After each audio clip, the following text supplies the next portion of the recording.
Howdy. So at Breakpoint, I presented a USB emulator for the device firmware update protocol. And it was brand new research to that week, actually. This is an older project, but depending upon how you count it, it's either a year old or 70 years old.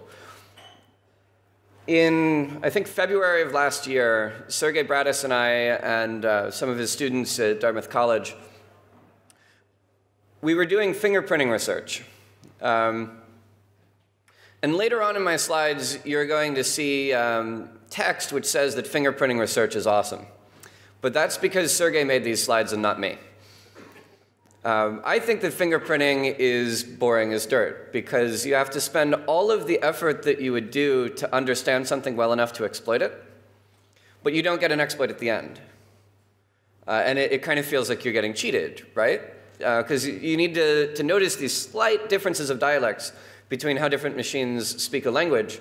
And at the end, all you can say is that this radio packet came from this model of chip, probably, kind of, sort of, maybe-ish. And that's no fun. But what is fun is a remote exploit.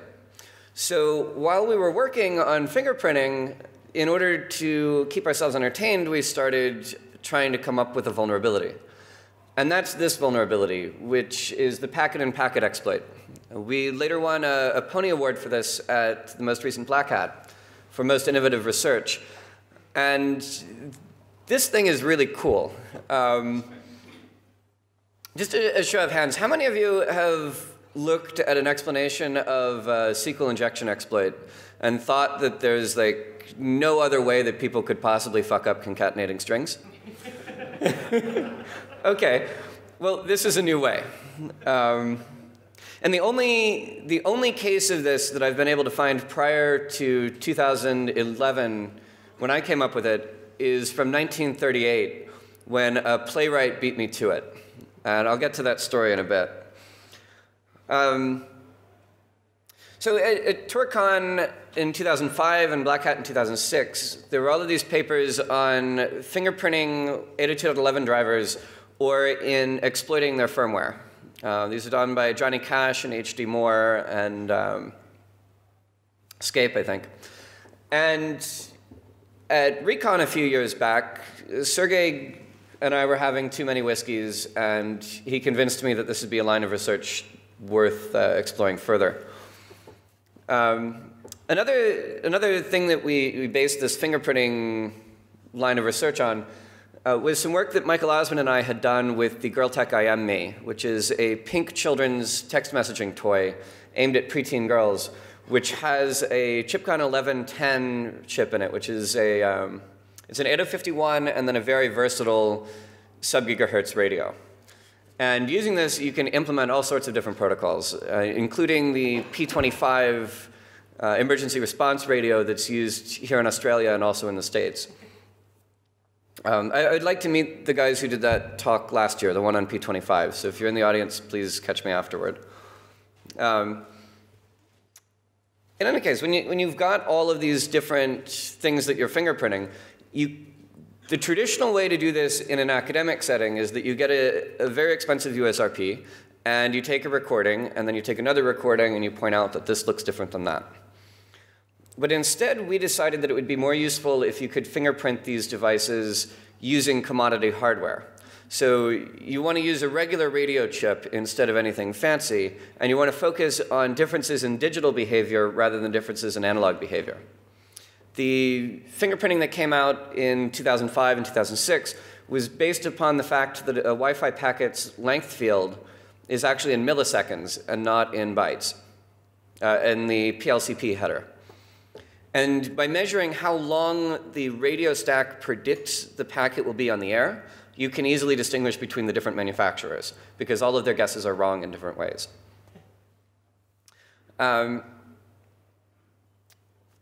So, when you start playing with digital radio, you're given these different assumptions, and you believe these things which are almost but not quite true. For example, there's a common belief that you only get frames which are sent from a compatible device or from something very expensive like a software-defined radio. But that's not true. You can actually get frames from incompatible devices if you're very careful to dot all of your I's and cross all of your T's while it's transmitting.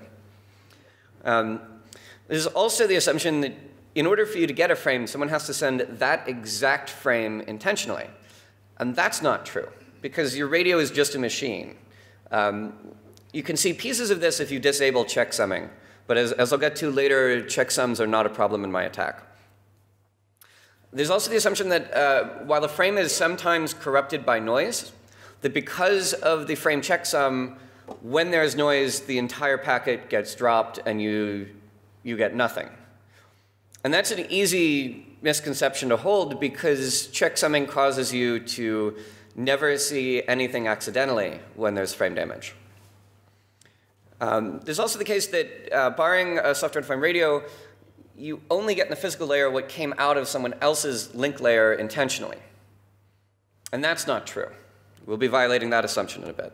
So all of these assumptions are based in part upon the philosophy of the OSI model, which when you're first presented with it, you find boring as dirt. And in the end, you're told that you only need to remember that layer 1 is the bottom and layer 7 is the top.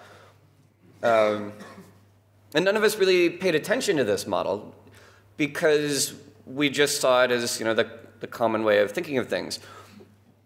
But figuring out how the engineers who built the machine intended it to work and believed that it would work is useful when finding the exceptions that allow you to exploit it. In this case, at the very bottom, there's this physical layer which functions as a black box. And in networking, we're sort of told to believe that this thing will always function as it's supposed to.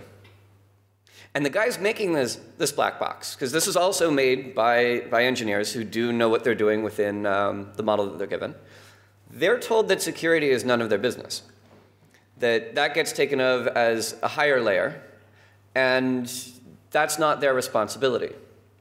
So all they're worried about is how efficient their transmitter is, how efficient their link channel is, and how many packets get through without damage, or how quickly these packets get through. And they're very good at optimizing those things. But then there's noise, and there's encapsulation. And this is how encapsulation works in the real world. The car is layer 7.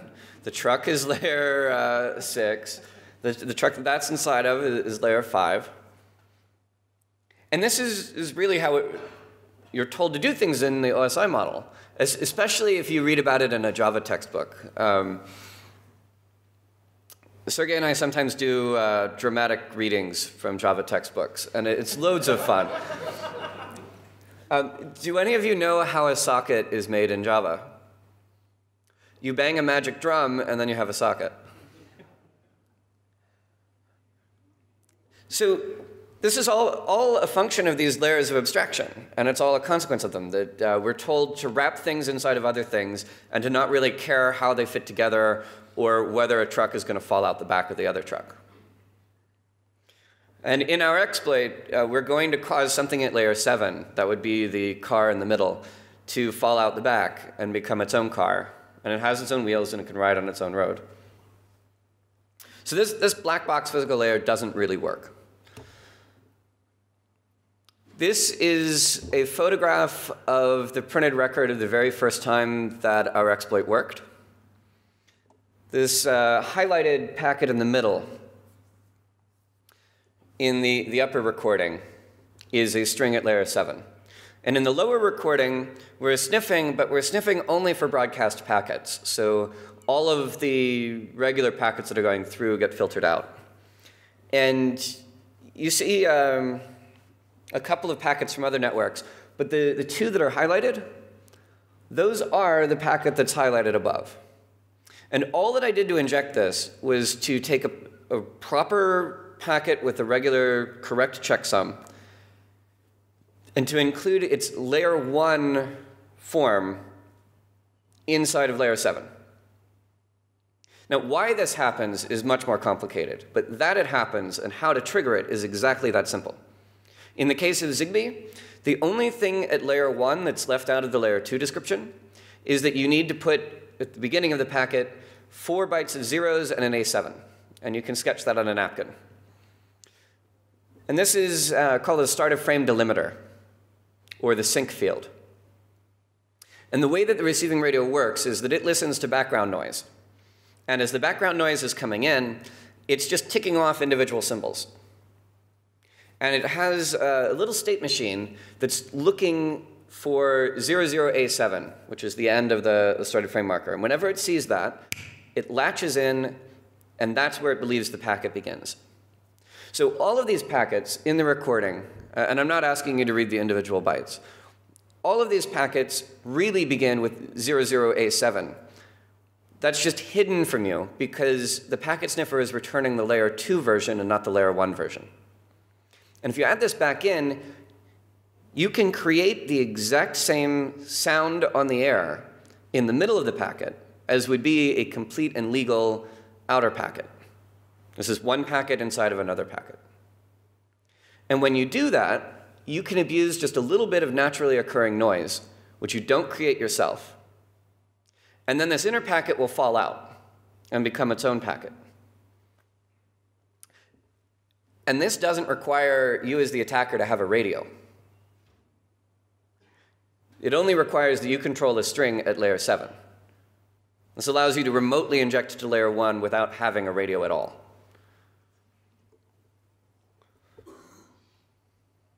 So I did get beat to the punch in this research. There was this guy in 1938 who wrote a radio broadcast. So the playwright's name was Orson Welles. He definitely would have fit in here. This guy was truly a sociopathic son of a bitch. He purchased an ambulance, and he had his limo driver drive the ambulance instead so that he could get around Manhattan without having to wait for traffic.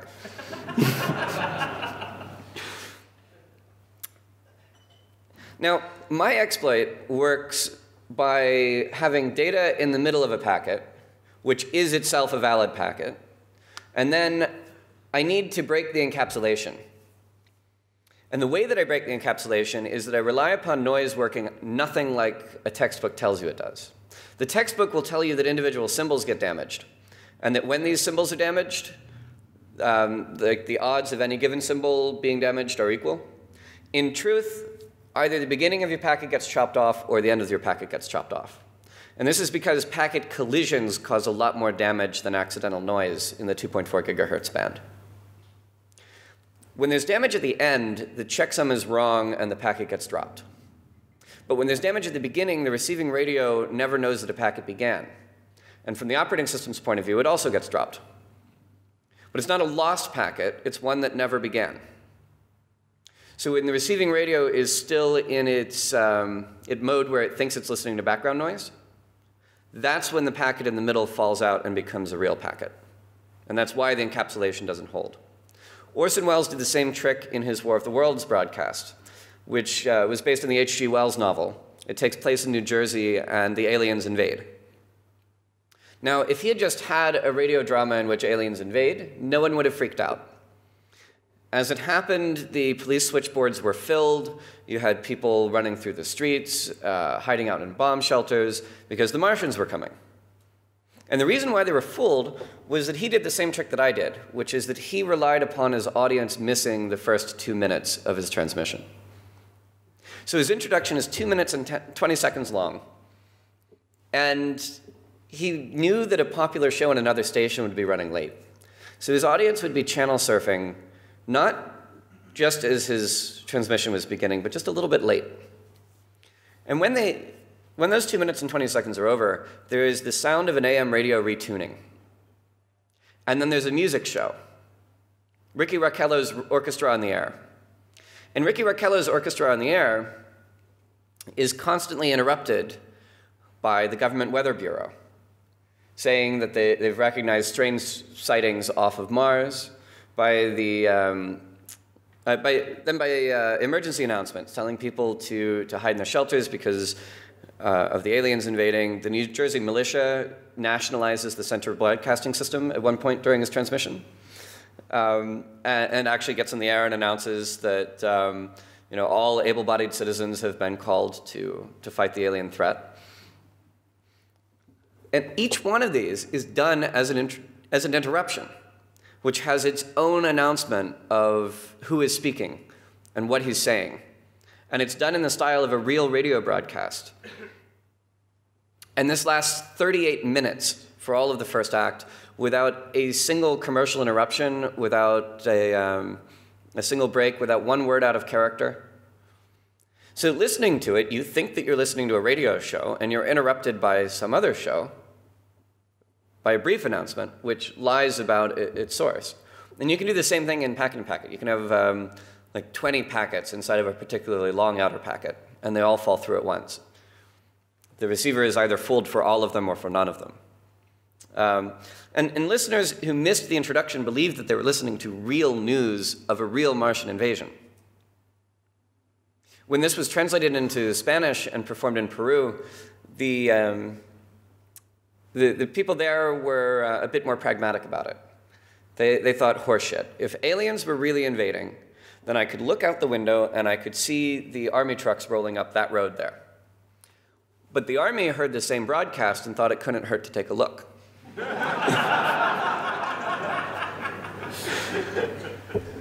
During the ensuing riots, they burnt down the radio station, killed 6 people, and the director had to flee to Paraguay.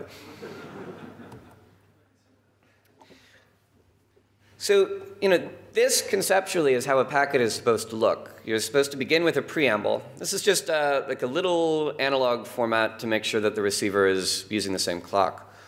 That is followed by the synchronization field, or the start of frame marker. And then there's a length, and then you've got the metadata, the data, and the checksum. In our case, we put all of those same fields inside the middle of the packet. So the left column describes what the outer packet means. So this is how the receiver should see the packet as it comes in. And the right side describes the inner packet's meaning, which has the same fields. So you still have 4 bytes of zeros for the preamble, you still have the A7, you still have the body. The only difference is that those 3 lines of hexadecimal are at layer 7 and are controlled by the attacker. So this, for example, would be a file on a web server. This file gets chopped up, it then gets sent out to the receiving radios, and these same fields are created. Now, normally, this is escaped by nature of the outer packet's length. So in this case, the preamble of the outer packet, and then the sync, the body begins with 19 hex. That is the length of the packet as a whole, and that's what keeps the second start of frame marker, the second sync field, from being recognized. But if that second line is damaged, if that A7 is accidentally received as an FF because some other packet is overwriting it, then the receiving radio doesn't know that a packet has begun yet. And it continues through, and it latches on to the A7 later in the packet. And that's where it believes the transmission begins. It takes the bytes that follow that. It then verifies their checksum, which happens to be valid. And then it pushes the entire thing up the stack. And as far as the radio stack is concerned, it came from the magic black box, so it must be true.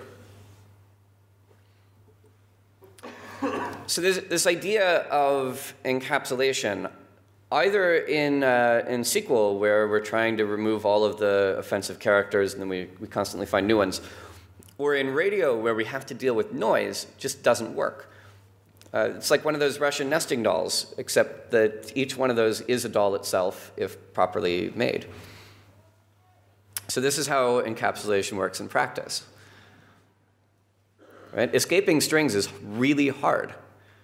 We've screwed it up in any number of ways with web servers, and the same thing actually happens at the physical layer as well. I kind of think of it this way, because, I kind of like it when my little packet springs to life. And the other thing to note here is that, there are some complexities to how these packets are created. But if you had a thorough working knowledge of how this radio protocol works, this example is for Zigbee. This also works for 11B, though. If you had a thorough knowledge of how this works, then you could scribble 00000000A7 on a napkin, reminding yourself to put that at the beginning of a packet, and that's all you would need to know to build an attack string for this. You can also nest deeper, and the point for this slide is to point out that nesting deeper, again, doesn't really work the way you would think of probabilistically. So my successes at injection are about 1 in 1,000. And in those injections, I transmit the packet. It comes out on the receiving end, and as it arrives, sometimes the beginning gets chopped off. So 1 time in 1,000, the beginning gets chopped off. So you might think that the second interior packet would have odds of 1 in a million, and that you could successfully defend against this attack just by putting in extra start of frame markers with illegal lengths after them to make sure that these things would drop. But what actually happens is that sometimes the first 3 bytes get knocked off, and sometimes the first 10. So the odds of the latter packet falling through are roughly similar. Maybe an order of 10 difference depending upon how they're spaced apart. And the odds of that interior packet falling through are based on the distance between the start of frame markers. So if you're one of those weird people who likes multiplying probabilities, there's a lot of work left to be done in figuring out exactly how often or how likely these injections will occur.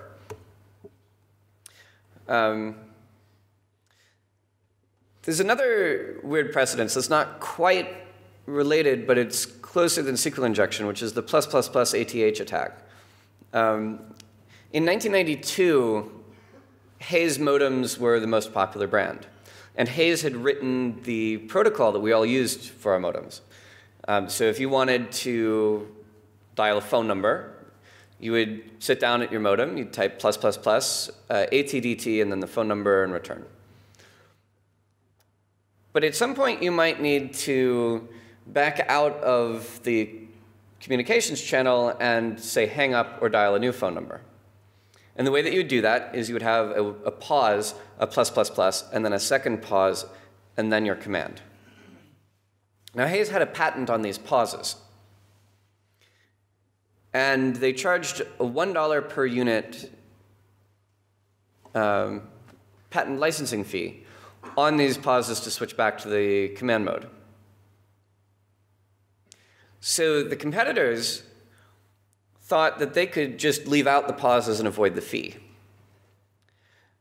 And they even hired a mathematician to look at it. And he multiplied some probabilities, and he found out that if you were sending random data, it would be gigabytes before there would be any issue. No one told him that you didn't actually send random data over a modem. So Hayes issued a press release, and you can find this press release on textfiles.com. This press release had a serial number, and the serial number began with +++ATH. So if I download this press release from, say, AOL or whomever my ISP is, I dial into a modem bank, and I politely ask for the file, and I get cut off. And I dial in, and I ask for this file, and I get cut off. And I dial in, and I ask for this file, and I get cut off. So I call tech support, and I say, hey, I'm trying to download this press release, and I keep getting cut off. What's going on? And the tech support guy tries to download the press release, and he gets cut off. And then he finally gets the press release, and it tells him that he should be using a Hayes modem instead. I think this is the only clever thing I've ever actually seen in marketing. The guy who wrote this press release is now a fire marshal in a small town in Washington State. I emailed him about it, and he asked me to please not bring it up during his election. But this question of how do we actually escape things and how do we do it without screwing it up is a really complicated one. Some of Len Sassman and Meredith Patterson's work went into attacking these minor differences of escaping or of dialects, particularly in X509, which uses, I think, 7 different types of strings in the, and all you need is a difference of opinion in order to gain an exploit with that stuff. So instead of thinking of this black box as the machine that you're supposed to think of it, looking from the top down, instead think of it as a machine in the same way that you might think of any other piece of clockwork that you're dealing with. If I give you a watch, let's say a pocket watch that's working, you can think of it as something that tells you the time. But if it's broken, in order to repair it, you have to think of it as a collection of gears and springs. So the gears and springs in the layer 1 black box work something like this. It's just a bit shift register, which is to say that as the symbols come out of the radio, they get funneled through a shift register so that they're all sitting in parallel. And there are actually wires coming out, and on these wires, there's each individual bit. And if you had a needle that you could poke into the chip, you could even find these wires and touch them and watch the outputs as they go through. And everything gets shifted 1 to the left with each clock cycle, with the new data coming in on the right. And it's trying to match for the synchronization field. And that's all that this machine does in life. It sits there, radio noise gets funneled through it, and it looks for that synchronization field. And when it finds it, it raises a wire, marks it in, and tells the next machine to do its thing. And it doesn't go back to looking for that field again until the packet is over with. This machine is too primitive to possibly provide any sort of encapsulation validation. It's too damn simple. All it's trying to do is fetch a packet out of the air, and it fetches anything that looks like a packet out of the air. And these are almost the same thing, but you can abuse that difference between what it's supposed to do and what it actually does to get your exploit. So the real definition is that the packet is wherever or whenever the synchronization field is.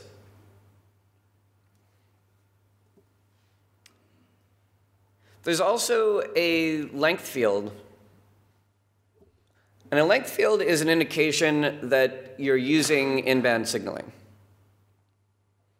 Ethernet at layer 1 has no length field. And that's because it uses an otherwise illegal signaling code that can never occur within the packet to mark the beginning and the end. So in Ethernet, the beginning and the end are explicitly marked. And there's little confusion. In wireless protocols, there's no way to do that without significantly abandoning room in which you could stuff useful data. If you make something twice as long in time as it needs to be, you've wasted valuable time that could be used for radio throughput. You're also wasting energy. And a lot of these devices care much about their power consumption, particularly as radios are moving into things like wristwatches and heart rate monitors. So because the parser can't tell metadata from data, it gets confused, and this makes it a context-sensitive language. And this is a bad idea because sometimes you lose your context. In my case, I'm causing the context to be lost by abusing noise. In the case of SQL injection, the context is lost by poor escaping, by somehow getting in that single quote that doesn't get removed. Now, these are different ways to get the same effect.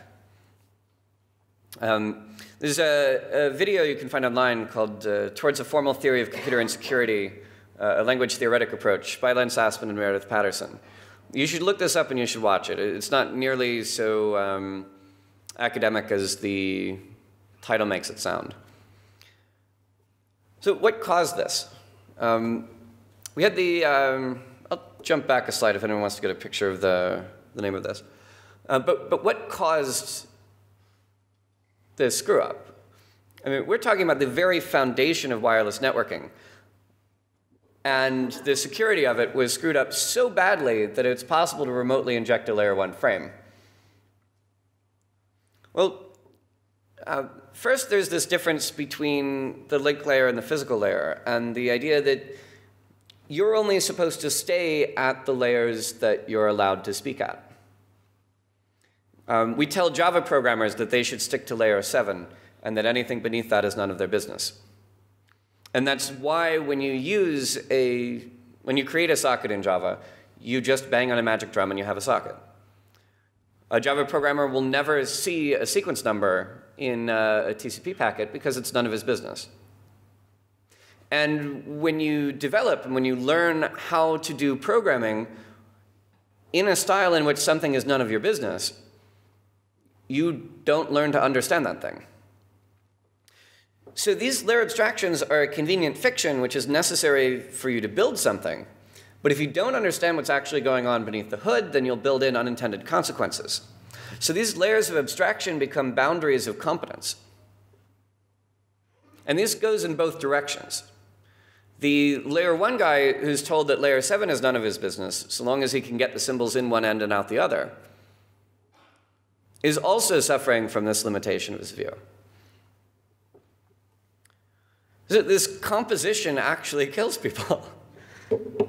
You know, it allows for these unintended consequences that didn't exist when either device was sitting alone. You know, hatchets are great for chopping wood. I don't recommend that you combine them with a rake.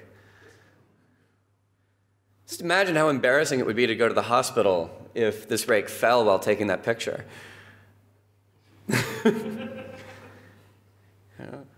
What were you doing? Oh, I was making pictures for a Russian internet forum. So, you know, back in the days of line-numbered BASIC, there were these two lovely verbs which I think single-handedly saved that language.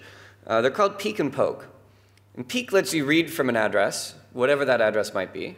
Poke lets you write into an address, whatever that address might be. And in BASIC, otherwise, is a very, very high-level language. But you know, if you're writing BASIC on a Commodore 64 or 128 or an Apple II, then you're sitting along, you're doing print hello world, and then like poke 0x7FFE, 0xA9. And you start wondering what that does. And that's how you learn about video control registers. That's how you learn that there are places in memory that when you write things to them, special things happen. Right? If you don't have those in your language and you don't have those in your view of the world, then you never really learn what's going on under the hood. And if you design a language without these features, although please, for the love of God, don't add peek and poke to Java. Again. If you design a language without these features, then your programmers are sort of taught to live in a bubble, and they don't learn what's outside of that bubble. And then it's not your own misunderstanding that you're responsible for, but you're responsible for keeping an entire generation of programmers from learning what's actually going on. And then mistakes like this happen. So what breaks packet in packet? The attack itself depends upon a few things. You know, I, as the attacker, control a string in layer 7, and I'm using that to create a string in layer 1, or a packet in layer 1.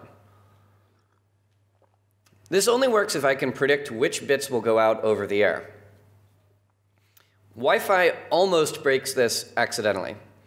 In 802.11b, there's something called a scrambler. And the same packet will actually look different as it goes out over the air, and there are 127 different ways that that packet can be represented.